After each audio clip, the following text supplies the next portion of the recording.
With students back in school, safety is once again on many parents' minds. In fact, that topic has been a source of great debate since the shooting at Robb Elementary in Uvalde, Texas, left 19 children and 2 teachers dead. While parents, politicians, and law enforcement all weigh in, there's one group that we don't hear from enough: those who are most affected, the students themselves.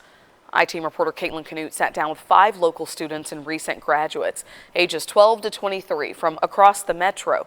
They discussed everything from the effects school shootings are having on their mental health to their solutions for lawmakers.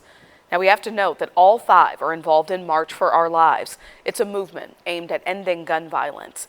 While we recognize their views don't represent those held by all of their peers, their passion and personal experiences are helping shed light on this important topic.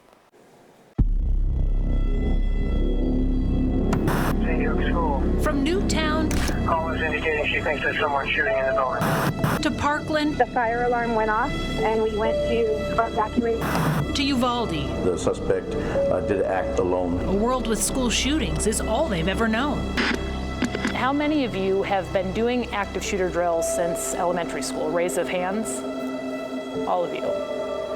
Well, I was born 3 months before Columbine happened, so my entire life has consisted of school shootings.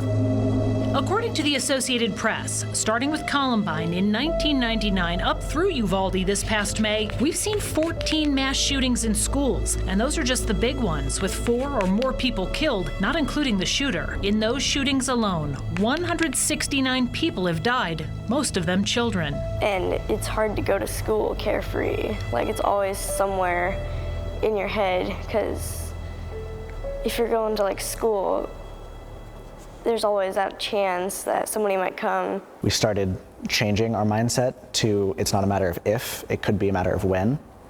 So I think having that change in mindset has helped in some ways, because when you're expecting it to happen and it doesn't, then it's a win-win. And if you're expecting it to happen and it does, then at least you're more prepared than being completely blindsided. It wasn't a matter of if for me, it was a matter of when, and it happened 2 months before I graduated, so I didn't make it. 472 have been shot. Shots fired on Olathe. Officer needs assistance. 472, what is your location? 472 have been shot. It's at the principal's office. The incident she's referring to involves a shooting at Olathe East High School last March, a shooting that happened in the office next to her. The first couple of shots sounded like a water bottle had fallen or something heavy, but 7, I knew right away. Those shots were contained to the office, injuring the school resource officer, a vice principal, and the suspect, fellow student Jalen Elmore. Although they all survived, the incident left an impact on Luciana. I had to go back to that school every day and have triggers every day and meltdowns leading up to my senior finals, and trying to graduate was hard enough as is, and now that I'm in summer away from the school, I'm so much better. But at the time, I wasn't sure that I honestly wasn't sure I was going to make it. I wasn't sure I was going to graduate. Still, neither she nor the rest of our panelists support a total ban on firearms. In fact, they say it's just the opposite. I actually advocate for responsible gun owners, people who lock up their guns in their homes and put the ammunition away from the guns, because 8 children and teens every single day are shot unintentionally by a firearm that's left in their home. So I applaud the responsible gun owners, and I think that we need more of them. Pushing for responsible gun ownership is something they're all passionate about, and something they say they hope to see in their lifetime. Gun violence in general has to stop.